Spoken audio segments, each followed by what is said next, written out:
시청자 여러분 안녕하십니까. 뉴스7의 김명우입니다. 사흘 연속 도발입니다. 북한이 조금 전 연평도 일대에서 또 포사격을 감행했습니다. 북한의 포사격으로 인한 두 차례 물기둥이 포착됐습니다. 우리 군은 북한의 도발 행위를 면밀히 감시하며 대응하고 있습니다.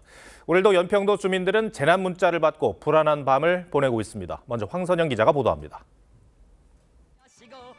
북한군이 오늘 오후에도 연평도 북방에서 포격 도발을 감행했습니다. 해양수산부는 오늘 오후 4시 23분과 39분쯤 연평도 북방 일대에서 북한의 포사격으로 인한 두 차례 물기둥이 관찰됐다고 밝혔습니다. 우리 군은 북한의 포사격 상황을 예의주시하며 대응하고 있습니다. 인천 옹진군은 오늘 오후 4시 40분쯤 연평도 주민들에게 북한 측에서 포성이 청취되고 있다며 연평부대에서 대응 중이니 야외 활동에 주의 당부드린다는 재난 문자를 발송했습니다.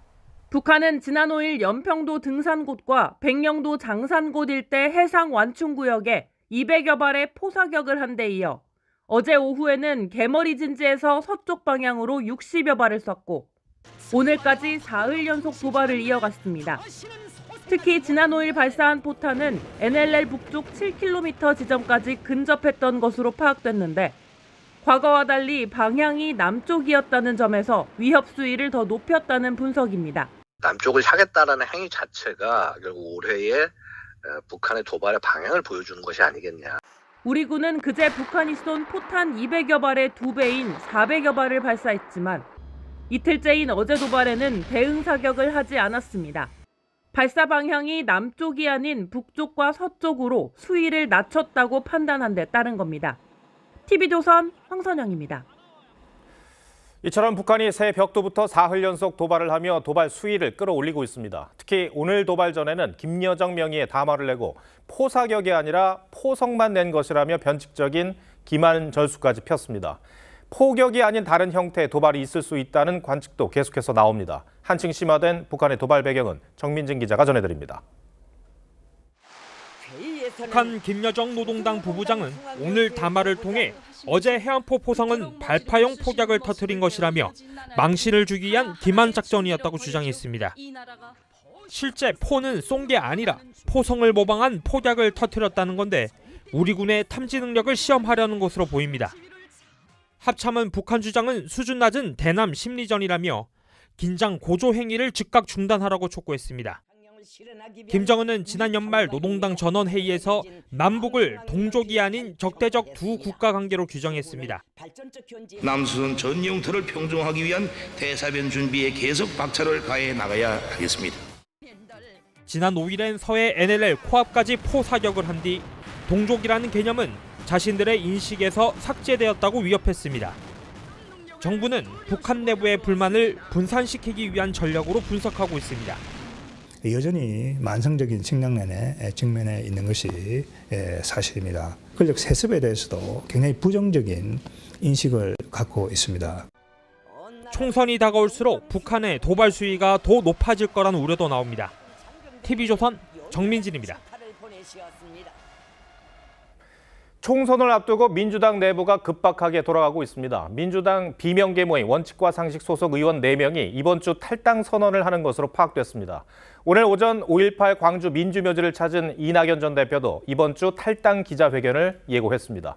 최지연 기자가 단독 취재했습니다. 이낙연 전 대표가 5.18 희생자 묘비 앞에서 무릎을 꿇고 참배합니다. 5월 정신으로 대한민국을 다시 세우는데 한 몸 바치겠다고 방명록을 쓴 이 전 대표는 이번 주 민주당 탈당 선언을 예고했습니다. 이것은 야권의 재건과 확대의 작업입니다. 이번 주 후반에는 제가 인사를 드리고 용서를 구해야 하지 않겠나 생각합니다.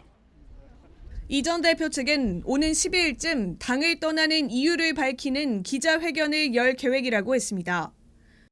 이에 앞서 민주당 비명계 의원 모임 원칙과 상식 소속 의원 4명도 이르면 10일 동반 탈당할 걸로 알려졌습니다. 원칙과 상식 관계자는 내일 내부 회의를 거친 뒤 10일쯤 탈당 선언과 함께 제3지대 연합 플랫폼 구상을 발표할 거라고 했습니다. 국민의힘 이준석 전 대표와 민주당 이낙연 전 대표, 금태섭 전 의원과 양양자 의원의 신당까지 제3지대 전체를 통합하는 구심점 역할을 하겠다는 겁니다. 이낙연 전 대표뿐만이 아니고 이준석 제 정치 세력이 한 지점에 모여야 되는 거 아니냐라고 하는 생각을 갖고 있고요. 그런 거를 위한 역할을 저희 원칙화 상식이 좀 해볼 예정입니다. 지난주 이재명 대표 피습으로 일시 정지됐던 탈당 움직임이 재개되면서 본격적인 민주당 공천 작업에 앞서 당 분열이 가속화되는 모양새입니다. TV조선 최재원입니다. 국민의힘 한동훈 비대위원장이 이번 주 1박 2일 일정으로 부산을 찾습니다. 민주당 이재명 대표의 특혜 이송 논란 속에 부산을 찾는 건데 들끓는 부산 민심을 살피려는 것 같습니다. 이런 가운데 문재인 전 대통령의 부인 김정숙 여사가 어제 김대중 전 대통령 행사에서 한 위원장의 인사를 받지 않은 걸 두고도 논란입니다. 황병준 기자입니다. 한동훈 위원장은 데뷔 전격이던 지난주 지방 5곳을 돌며 격차 해소를 강조했습니다. 이번 총선에서 교통, 안전, 문화, 치안, 건강, 경제 등 다양한 영역에서의 불합리한 격차를 줄이고 없애는 데 집중할 겁니다. 내일은 강원, 오는 10일엔 경남을 방문한 뒤 곧바로 부산으로 이동해 1박 2일간 지역 민심을 들을 예정입니다. 한 위원장의 부산행은 당초 계획엔 없었던 일정으로 이재명 대표의 병원 이송 논란과 무관치 않다는 해석이 나옵니다. 어제 한 위원장을 만난 이상민 의원도 이번 주 입당할 전망인데 비윤계인 김웅 의원은 불출마로 방향을 잡았습니다. 이런 가운데 문재인 전 대통령 부인 김정숙 여사가 한 위원장의 인사를 받지 않는 모습이 공개돼 논란입니다. 김 여사는 이종찬 광복회장의 인사에 목례로 답하지만 한 위원장의 인사엔 아무 움직임을 보이지 않았습니다. 이어진 민주당 홍익표 원내대표의 인사엔 다시 목례를 합니다. 한 위원장은 김 여사가 저를 모르셨을 수도 있다며 다음에는 좀 더 잘 인사드리겠다는 입장을 냈습니다. 김 여사는 앞서 2018년 5월 광주 민주화운동 기념식장에서도 황교안 당시 자유한국당 대표의 인사를 패싱해 논란이 된 바 있습니다. TV조선 황병준입니다. 이재명 대표 피습 사건은 왜곡된 정치적 신념에 따른 피의자의 단독 범행으로 파악되고 있습니다. 경찰은 조만간 수사 결과를 발표할 예정인데 논란이 되고 있는 피의자의 당적은 공개하지 않을 것으로 보입니다. 왜 그런지 이심철 기자가 설명하겠습니다. 경찰은 휴일에도 유치장에 구금된 피의자 김모 씨를 부산경찰청 특별수사본부로 불렀습니다. 확보한 증거와 압수품, 범행 당시 영상과 김 씨의 자백 등이 일치하는지를 주로 확인한 것으로 알려졌습니다. 경찰은 왜곡된 정치적 신념에 따른 단독 범행인 것으로 보고 최종 수사 결과를 다음 주 발표합니다. 하지만 김 씨의 당적은 발표 대상에서 제외될 것으로 보입니다. 당원 명부를 조사한 공무원이 지득한 사실을 누설하면 징역 3년 이하의 처벌을 받을 수 있어서입니다. 이 때문에 경찰은 지난 3일 여야 당사를 압수수색해 김 씨의 당적을 확인했지만 이를 공개하지 않았습니다. 저 오늘은 압수수색을 한 거예요? 민주당은 당적을 공개하지 않으면 또 다른 논란을 야기할 수 있다고 우려했습니다. 당적은 정치적 동기를 밝히는 중요한 단서입니다. 경찰의 소극적 행태가 또 다른 논란과 혼란을 부를 수 있음을 유념하고 당적을 둘러싼 불필요한 논쟁은 도움이 되지 않는다고 밝혔던 국민의힘은 이번에는 별다른 입장을 내놓지 않았습니다.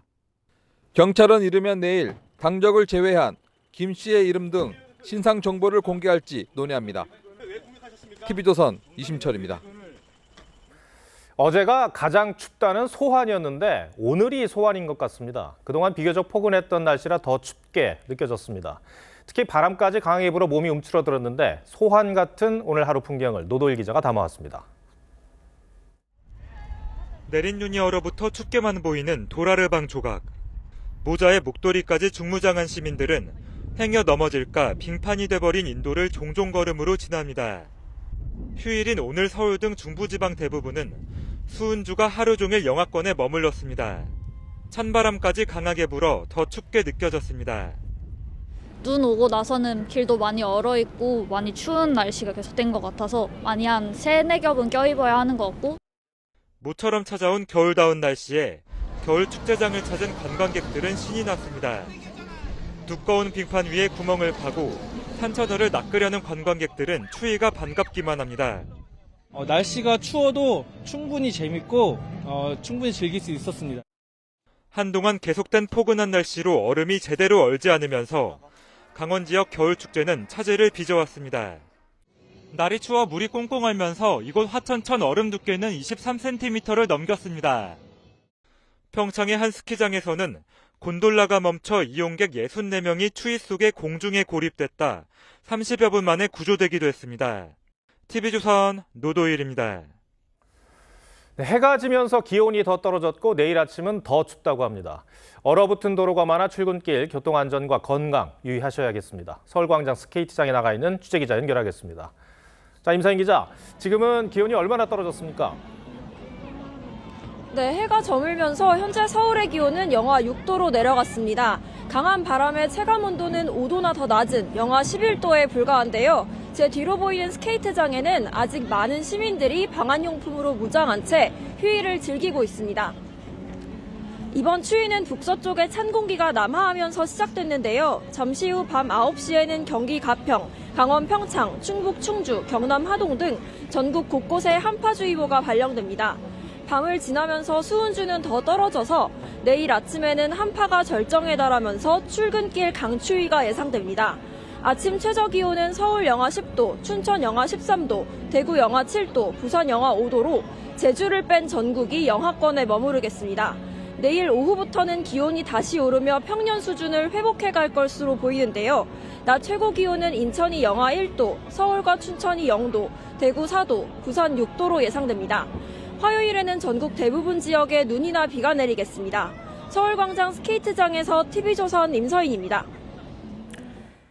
경기도에서 다방업주 2명을 잇따라 살해한 남성이 영장 심사를 받았습니다. 구속 여부는 곧 결정될 텐데요. 경찰은 현금도 훔친 사실을 확인하고 강도살인 혐의를 적용했습니다. 강도살인은 살인죄보다 더 무거운 처벌을 받습니다. 조유진 기자입니다. 남색 외투에 모자와 마스크로 얼굴을 가린 남성이 법원에 들어섭니다. 6일 새 다방 여주인 2명을 살해한 57살 남성 이모 씨가 구속영장 심사를 받으러 나온 겁니다. 왜 살인까지 저지르셨습니까? 죄송합니다. 네, 도주 중에 다른 범행 했습니까? 이 씨는 지난달 30일 경기도 고양에서 엿새 뒤인 지난 5일엔 40km가량 떨어진 양주에서 60대 다방 여주인을 잇따라 살해한 뒤 강원도 강릉으로 도주했다 경찰에 붙잡혔습니다. CCTV에 찍힌 이 씨의 특이한 걸음걸이가 결정적 단서였습니다. 경찰은 이 씨가 범행 후 다방에서 30여만 원씩 총 60만 원 현금을 훔친 사실을 확인하고 살인이 아닌 강도살인 혐의를 적용했습니다. 강도살인죄는 사형이나 무기징역을 받게 돼 징역 5년 이상인 살인죄에 비해 처벌이 더 무겁습니다. 이 씨는 살해 의도는 없었다며 우발적 범행이라고 주장하는 것으로 알려졌습니다. 경찰은 이 씨의 신병을 확보한 뒤 이 씨의 신상 공개 여부를 결정할 계획입니다. TV조선 조유진입니다. 서울 한강공원 산책로에서 30대 여성이 숨진 채 발견됐습니다. 신체 일부가 흉기에 찔린 상태여서 경찰이 수사에 나섰습니다. 시민들은 평소 자주 찾던 곳에서 이런 일이 발생하자 불안해하고 있습니다. 박한솔 기자가 취재했습니다. 주말 오후 한강공원. 시민들이 산책을 즐기고 가족 단위 나들이객들은 강과 갈대를 배경으로 사진을 찍으며 추억을 남깁니다.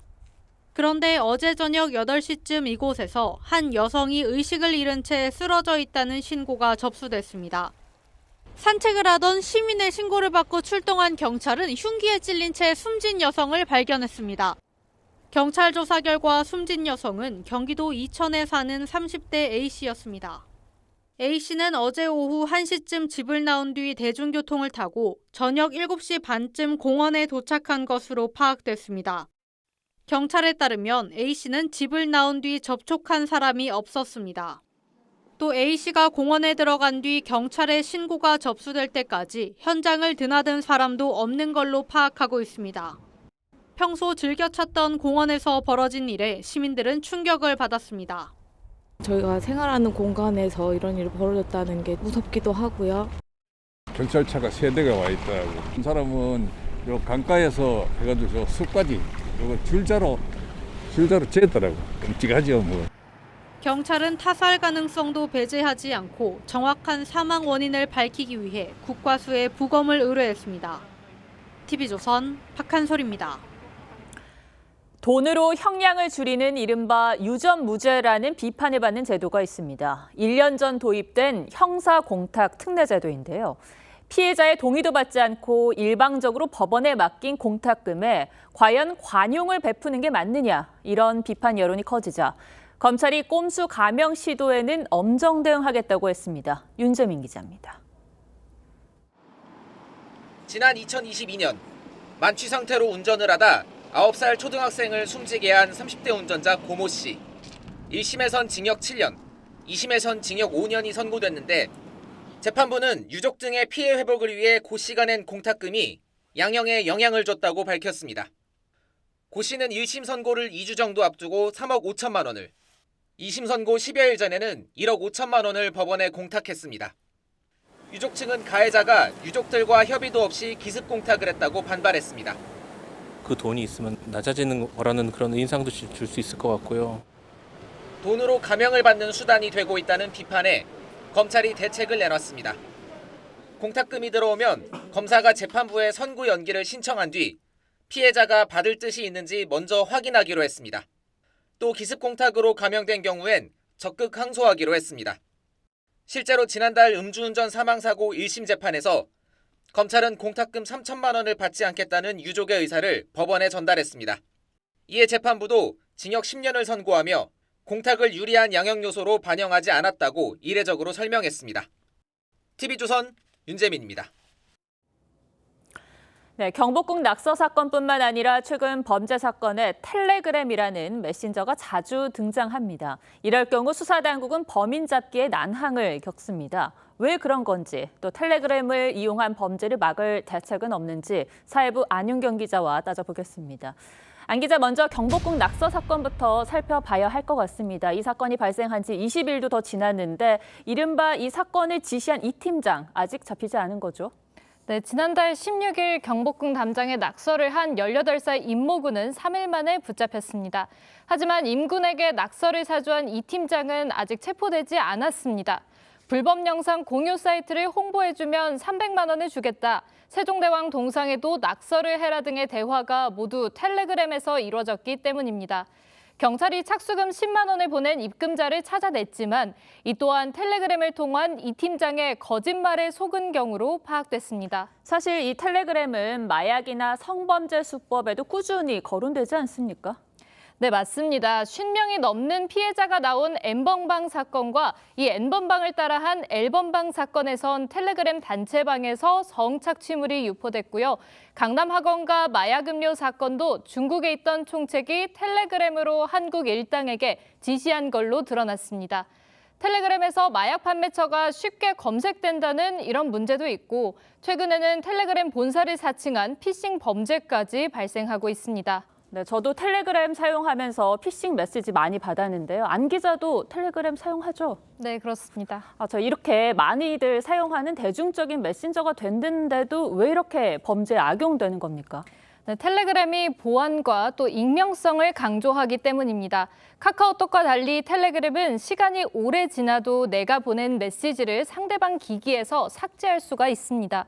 또 사용자 간의 대화를 모두 암호화하고 서버에 저장하지 않는 점 때문에 수사기관이 추적하기가 굉장히 힘듭니다. 보안이 좋다는 이유로 많이들 사용하는데 오히려 이게 범죄에 악용되는 역설적인 현상이 드러나고 있는 것 같습니다. 범죄가 생겼을 때 서버 자체를 들여다볼 수는 없습니까? 네, 그게 굉장히 힘듭니다. 텔레그램은 러시아에서 SNS를 운영하다 정권에 밉보여서 해외로 망명한 파벨 두로프가 만든 걸로 알려져 있습니다. 이 때문에 텔레그램은 회사 본사가 어디인지도 명확하지 않을 정도로 보안에 철저합니다. 공식 홈페이지엔 본사 위치를 밝히지 않고 개발팀이 두바이에 있다고만 밝히고 있습니다. 한국 지사가 있는지도 불분명합니다. 아무리 그래도 뭔가 대책이 있어야 하지 않겠습니까? 네, 필요합니다. 텔레그램을 이용한 범죄에 대응해 경찰도 디지털 수사 기법을 발전시키고 있지만 정부가 더 적극적으로 나서야 한다는 지적입니다. 하마스의 이스라엘 기습 공격 후에 텔레그램이 하마스 공식 계정 접속을 차단하는 등 국가적 차원의 협조 요청에 응한 사례도 있습니다. 실제 브라질 대법원이 우리 요구에 응하지 않으면 사용 금지 명령을 내리겠다고 압박하자 텔레그램의 협조를 이끌어내기도 했습니다.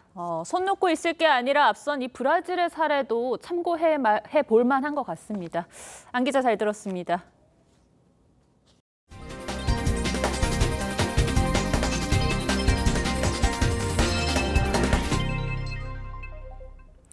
네, 수도권 광역급행철도 GTX A 노선이 올해 3월 개통합니다. 수서에서 동탄 구간만 먼저 길을 여는데 이동 시간이 1시간 이상 줄어듭니다. 그동안 출퇴근 지옥에 시달렸던 수도권 시민들에게는 단비 같은 소식입니다. 정수현 기자입니다. 경기도 화성시의 동탄역. 지금은 SRT 고속열차만 다니고 있지만 오는 3월에는 수서까지 GTX A 노선 일부가 개통됩니다. GTX의 최고 시속은 180km, 지하철보다 2배 넘게 빠릅니다. 동탄역에서 수서역까지 가려면 현재는 버스와 지하철을 이용해 1시간 30분이 걸립니다. GTX가 개통하면 19분이면 도착해 1시간 이상 단축할 수 있습니다. 서울 가까이 가서 진입하기가 힘들죠. 출퇴근 시간에 특히 많이 힘든데 GTX가 개통이 되면 상당한 획기적인 개선이 될 것 같아요. 연말에는 파주 운정에서 서울역 구간이 개통되고 내년에 서울역에서 수서 구간, 2028년 하반기에 삼성역이 준공되면 GTX A 노선이 완전 개통됩니다. 수원역에서 경기 양주 덕정을 잇는 GTX C 노선은 2028년 개통을 목표로 이번 달 첫 삽을 뜨고 인천 송도와 경기 남양주 마석을 잇는 B 노선은 상반기 착공 예정입니다. 오는 6월에는 서울 암사와 경기 별내를 잇는 8호선 연장선도 개통됩니다. 버스 같은 경우는 막힐 수 있는 그런 요소도 있기 때문에 8호선 잠실로 갈 수 있으니까 자주 이용할 것 같아요. 별내 연장선 개통으로 서울 북부와 경기 남양주 시민들의 강남 접근성이 크게 개선될 전망입니다. TV조선 정수양입니다. 요즘 영유아를 키우는 부모들은 보낼 어린이집과 유치원이 부족해서 고민이 이만저만이 아닙니다. 저출산으로 아이가 줄었으니 오히려 여유가 있지 않을까 싶지만 최소 인원수를 채우지 못하거나 수지가 맞지 않아서 곳곳에 있어야 할 어린이집들이 줄폐업하고 있기 때문입니다. 부모들은 집 주변으로 보낼 곳이 없어 원정 등원시키기도 합니다. 출산을 장려하면서 보육하기는 더 어려워지는 게 현실입니다. 김창석 기자가 취재했습니다. 5살 아들을 둔 임모 씨는 아이를 유치원에 보내야 하지만 막막하기만 합니다. 인근 유치원 정원이 다 차면서 서울에 살지만 아이를 경기도 유치원에 보내야 할 처지이기 때문입니다.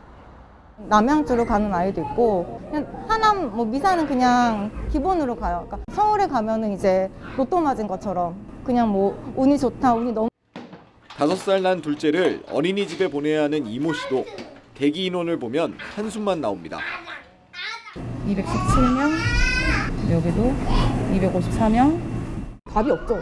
책 입장 받고 일터일 아이를 데리고 나가실 수 있으시겠어요? 저출산 여파로 어린이집과 유치원이 잇따라 문을 닫으면서 아이를 낳아도 정작 맡길 곳이 없는 악순환이 계속되고 있습니다. 전국의 어린이집은 2014년 이후 30% 가까이 줄었고 유치원도 감소 추세입니다. 전문가들은 정부가 실태 파악을 통해 적절한 재정 지원을 해줘야 한다고 지적합니다. 꼭 필요한 지역에서는 폐원이 되지 않도록 지원을 하는 정책적인 마련이 필요하다고 생각이 됩니다.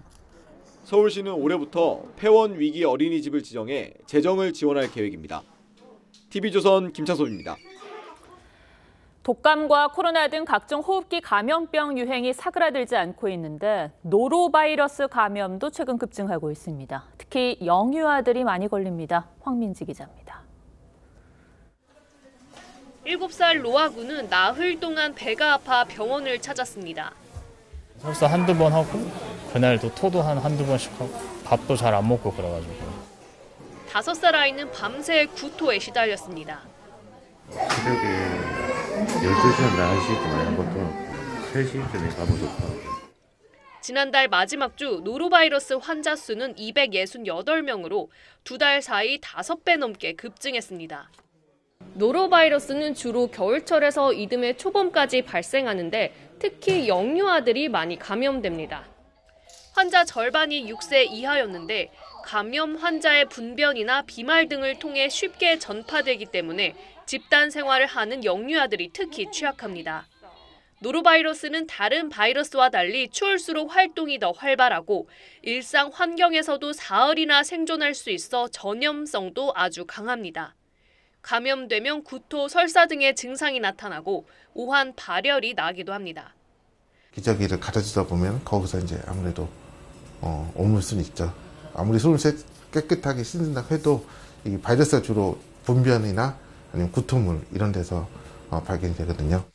방역 당국은 노로바이러스는 예방 백신이 없기 때문에 손 씻기 등 개인 위생 관리를 철저히 해줄 것을 당부했습니다. TV조선 황민지입니다. 태영건설 관련 방금 들어온 속보 전해드리겠습니다. 금융당국의 최후 통첩 시한을 앞두고 태영그룹이 긴급하게 추가 자구안을 제출했습니다. 주 채권은행인 산업은행에 나가 있는 취재기자 연결하겠습니다. 자, 윤태윤 기자, 지금 저희가 처음 전해드리는데 태영건설이 추가 자구안을 제출했다고요? 네, 그렇습니다. 태영그룹이 추가 자구안을 채권단에 제출한 것으로 확인이 됐습니다. 정부 고위 관계자는 추가 자구안 중에서 논란이 될 만한 내용을 놓고 막판 협의 중이라고 밝혔습니다. 아직 추가 자구안에 대한 구체적인 내용이 공개되진 않았습니다만 태영그룹의 이 태영건설 직접 지원책과 또 제주주의 사재 출연이 일부 내용으로 포함된 것으로 전해지고 있습니다. 자, 앞서 이복현 금감원장은 태영그룹이 처음 냈던 자구안을 놓고 제 살이 아니라 남의 살을 깎는 안이라며 오늘까지 추가 자구안을 제출하라고 압박을 했었는데요. 태영그룹이 데드라인을 앞두고 자구안을 추가로 제출하면서 최악의 상황은 일단 넘겼다는 그런 분위기입니다. 앞서서 대통령실까지 나서서 이 태영그룹을 압박했죠? 네, 그렇습니다. 오늘 대통령실 고위 관계자는 대주주의 자구 노력 없이는 지원이 어렵다고 경고를 했습니다. 그리고 한덕수 총리도 남의 살을 깎을 게 아니라 제 살을 깎는 그런 고통스러운 일을 해야만 한다고 압박에 가세했습니다. 앞서 태영은 태영 인더스트리 매각 자금 1,500억 원을 태영건설에 지원하는 안 등 4가지 자구책을 내놨습니다. 하지만 대주주 사재 출연 등이 빠져서 맹탕 자구안이라는 비판을 받았었습니다. 특히 태영 인더스트리 매각 자금 890억 원을 지주사인 TY홀딩스의 연대 보증 채무를 갚는 데 쓰면서 약속 파기 논란을 자초했습니다. 지난 5일에도 TY홀딩스가 윤석민 회장을 대상으로 400억 원대의 채권을 발행했는데 금융당국은 사재 출연이 아니라 대주주의 이자를 지급하는 대출이라며 불편한 기색을 감추지 않았습니다. 산업은행과 5대 대형은행은 내일 부동산 PF 점검회를 열어서 추가 자구안에 대해 논의할 것으로 보입니다. 태영건설의 워크아웃은 오는 11일 채권단 협의회에서 결정되는데 채권단의 75%가 동의를 해야 합니다. 지금까지 산업은행 앞에서 TV조선 윤태윤입니다. 남양유업 창업주 일가가 60년 만에 경영권을 내려놓게 됐습니다. 남양유업은 그동안 거짓 광고와 갑질 논란을 비롯해 오너 3세의 마약 추문까지 더해져 몸살을 앓았습니다. 오늘은 유혜림 기자가 창업주 일가의 퇴진을 부른 남양유업 사태에 포커스를 맞췄습니다. 2021년 4월 남양유업은 자사 유제품인 불가리스가 코로나19 억제 효과가 있다고 발표했습니다. 이 소식에 품절 사태까지 벌어졌지만 오늘 양이 들어온 건 다 나갔어요. 코로나에 접촉이어가지고 다 나갔어요. 보건당국은 허위 광고라며 즉각 고발했습니다. 배신감을 느낀 소비자들은 불매운동을 벌였고 홍원식 회장은 눈물을 쏟으며 회장직 사퇴를 선언했습니다. 이 모든 것에 책임을 지고자 남양유업 회장직에서 물러나겠습니다. 자식에게도 경영권을 물려주지 않겠습니다. 오너의 지분 53%도 사모펀드 운용사에 넘기겠다고 계약했는데 넉 달 만에 돌연 이 계약을 취소하겠다고 나섰습니다. 자신과 가족들을 임원으로 예우하지 않았다는 이유였습니다. 법정 공방 끝에 1심과 2심에 이어 대법원까지 모두 홍 회장의 손을 들어주지 않으면서 남양유업 오너 경영은 2세를 넘기지 못하고 60년 만에 막을 내렸습니다. 이제 남양유업이 다 아시다시피 지금 어려움에 처해 있기 때문에 좀 협조를 해주셨으면 하는 바람입니다. 오너일가는 물러났지만 남양유업은 이미 만신창입니다. 2013년 5월 대리점에 물건을 강제로 판매한 사실이 드러나면서 남양유업은 갑의 횡포의 상징이 됐습니다. 비아냥 섞인 목소리로 그러면 대리점 그만둬라. 네 수준이 그거밖에 안 되면은 여기서 그만두지 뭐하러 더 대리점 하냐. 성난 소비자들의 매서운 불매운동에 20년 만에 첫 영업적자를 기록한 뒤 현재까지 매출을 회복하지 못하고 있습니다. 그 의뢰에 있는 분들이 뭐 값보다는 제 주위에서 더 쉽게 볼 수 있는 것 같아요. 그래서 아무래도 그 심정에 공감해서 저도 이제 불매운동을 하게 되는 것 같아요. 오너 3세는 마약으로 얼룩졌습니다. 창업주 외손녀인 황하나 씨는 마약 투약 혐의로 구속된 뒤 집행유예로 풀려난 지 1년 만에 또 마약을 투약해 입건됐습니다. 잘못 저지르지 않고 선행하며 살겠습니다. 죄송합니다. 2022년엔 창업주 손자 홍모 씨도 마약 투약 혐의로 구속 기소됐습니다. 홍 씨는 단순 투약을 넘어 지인과 유학생들에게 대마초를 판매하고 함께 피웠던 것으로 각종 논란에 외면받는 기업이 된 남양유업. 끊임없는 오너 일가 리스크가 60년 중견기업을 몰락시켰다는 지적이 나옵니다. 뉴스7 포커스였습니다.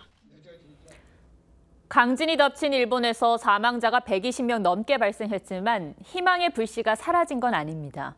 무너진 건물에서 닷새 만에 90대 노인이 구조되는 기적이 일어났습니다. 전국 곳곳에서 보내오는 구호의 손길도 큰 힘이 되고 있습니다. 일본 현지에서 전정원 기자가 취재했습니다.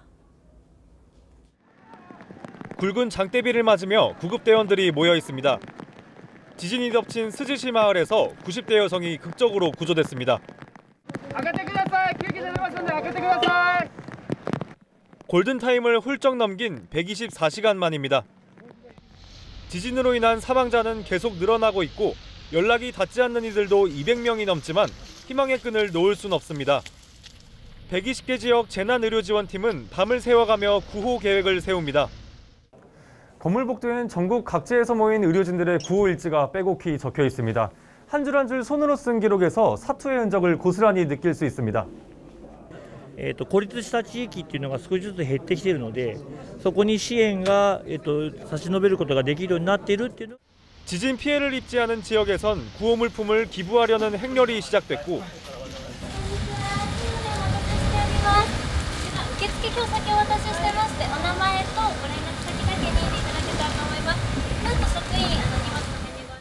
일부 병원에선 끊겼던 물이 공급되면서 환자 진료도 다시 시작했습니다. 私がちょっと状態悪くってここに来てっていう。そうですね。やっぱり水は大事ですね。 지진 피해 지역을 위한 성금은 모금 하루 만에 9억 원 넘게 모였습니다. 일본 이시카와현에서 TV조선 전정원입니다.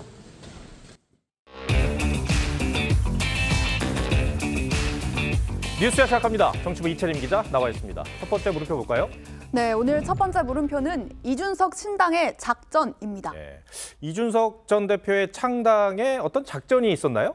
네, 지난해 11월에 이 전 대표가 신당을 띄우기 시작할 무렵에요. 이 전 대표의 측근인 천하용인이 일제히 SNS에 올린 글입니다. 이 5명이 모인 이 사진이 공개되면서 이들이 함께 신당을 구상하는 걸로 받아들여졌죠. 해당 SNS 중에는 이 김용태 전 최고위원이 앞으로의 작전이 이해된다고도 썼습니다. 네, 이때 언급한 작전이 무슨 의미인지 궁금해집니다. 네, 저희 취재 결과요. 이 전 대표는 당시에 이 측근들에게 실제 창당을 안 할 수도 있다. 창당을 레버리지, 그러니까 지렛대로 활용할 수 있도록 관심을 끌어올려서 좋은 곳에 공천을 받을 수 있도록 하겠다는 취지로 말을 한 것으로 알려졌습니다. 물론 이 전 대표가 본인의 속내로는 창당을 하는 방안과 창당을 하지 않는 방안을 이 당시 시점에는 다 상정을 했을 수는 있지만요. 어쨌든 측근들에게 창당을 하지 않을 수도 있다는 뜻을 내비친 겁니다. 그러면 창당을 하지 않을 생각도 하면서 대외적으로는 신당 구상을 계속 언급했다는 얘기잖아요. 네, 이 대목에서는 이 당시에 정치권에서 있었던 일을 좀 되새겨볼 필요가 있습니다. 네. 해당 모임이 있기 일주일 전쯤에 이 전 대표가 자신을 만나러 부산에 찾아온 인요한 혁신위원장에게 미스터 린튼이라고 영어로 불러서 인종차별 논란이 있었던 때입니다.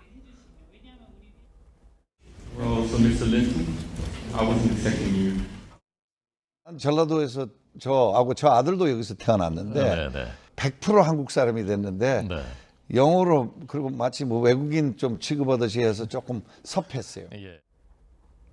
그래서 당 안팎에서는 이 전 대표가 이 시점에 신당론을 띄우기 시작한 배경에는 이 논란을 덮기 위한 의도도 있었던 걸로 보고 있습니다.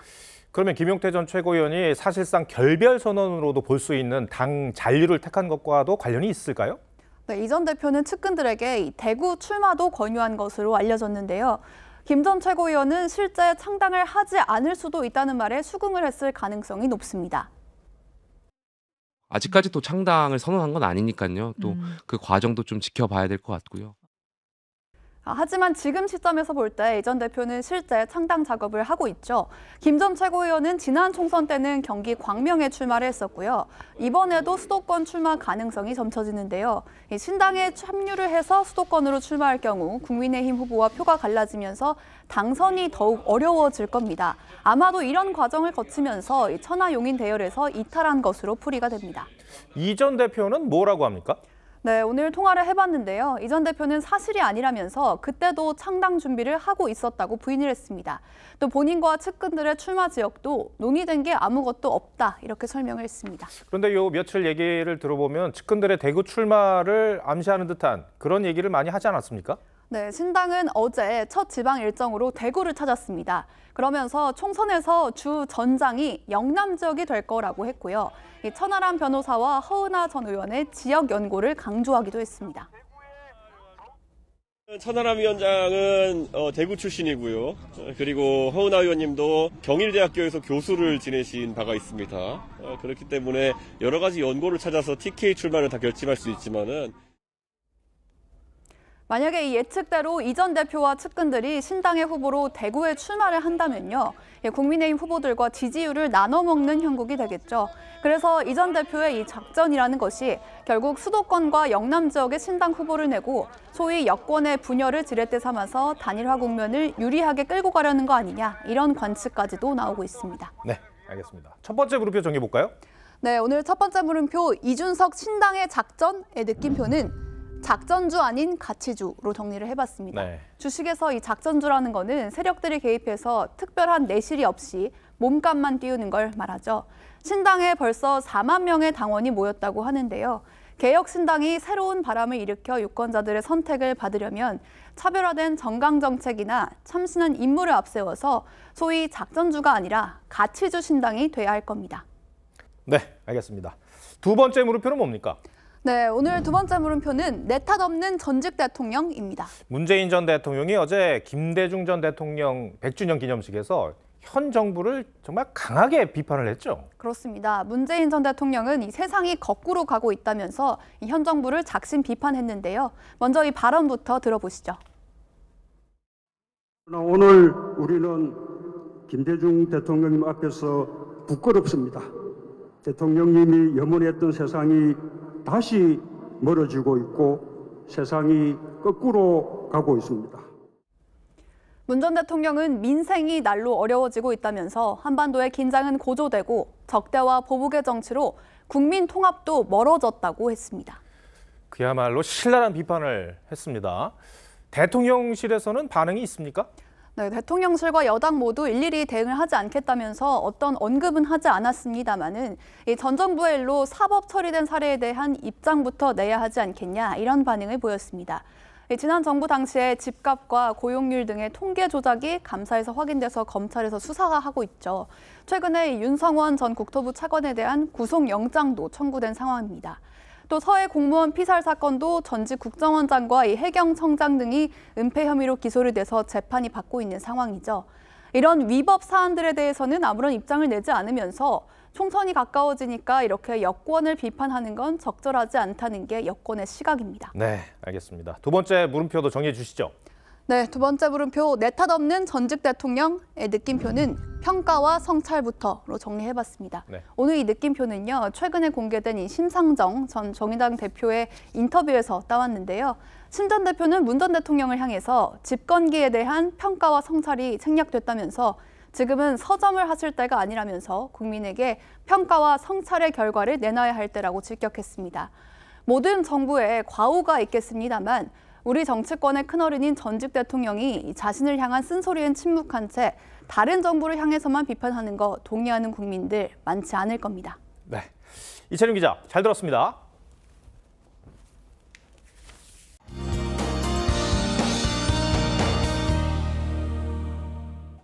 밤사이 기온이 큰 폭으로 떨어져 내일 아침 전국적으로 강추위가 예상됩니다. 오늘 밤 9시를 기해 전국 곳곳에 한파주의보가 발효되겠고요. 아침에 서울이 영하 9도, 안동은 영하 11도, 대관령은 영하 17도까지 떨어지겠습니다. 몸으로 느끼는 추위는 더 심할 수 있어서 보온에 각별히 신경 써주시고요. 동파에도 대비가 필요하겠습니다. 그래도 낮에는 기온이 빠르게 올라서 서울이 0도, 대구 4도로 오늘과 비슷하겠습니다. 한편 호남 서해안과 제주 산지는 오늘 밤까지 1cm 미만의 눈이, 울릉도와 독도는 내일 새벽까지 2에서 7cm의 눈이 쌓이겠습니다. 내일은 대체로 맑다가 밤부터 중부는 흐려지겠고요. 동해안을 중심으로는 대기가 매우 건조해 불조심해야겠습니다. 오늘 밤부터 동해안으로 너울성 파도가 밀려오겠고 먼 바다를 중심으로 거센 풍랑이 전망됩니다. 모레 화요일부터 수요일까지 전국에 눈과 비가 내리겠습니다. 날씨였습니다. 러시아와 우크라이나 전쟁보다는 빨리 끝날 것 같던 이스라엘과 하마스의 전쟁은 지금도 계속되고 있습니다. 언론사에서 일하면서 차마 방송으로 보여드릴 수 없는 참혹한 영상을 접할 때가 많습니다. 하마스가 먼저 공격을 하긴 했지만 이스라엘의 보복 공격도 잔인하긴 마찬가지입니다. 우리가 아는 인간다움의 상식을 완전히 깨는 끔찍한 장면들입니다. 인간이 할 수 있는 가장 잔혹한 행위가 전쟁이란 생각이 듭니다. 섬뜩하지만 다음 전쟁 지역은 대만 다음 한반도가 될 가능성이 있다는 전망이 나온 지 오래입니다. 새해부터 북한이 조금 전까지 3일 연속으로 포격 도발을 했습니다. 전쟁이 외신에서나 접하는 남의 나라 일이 결코 아니란 점을 다시금 상기하게 됩니다. 전쟁을 피하는 길은 상대가 전쟁을 일으킬 엄두를 못 낼 정도로 대한민국이 강해지는 것이라고 믿습니다. 시청해주셔서 고맙습니다.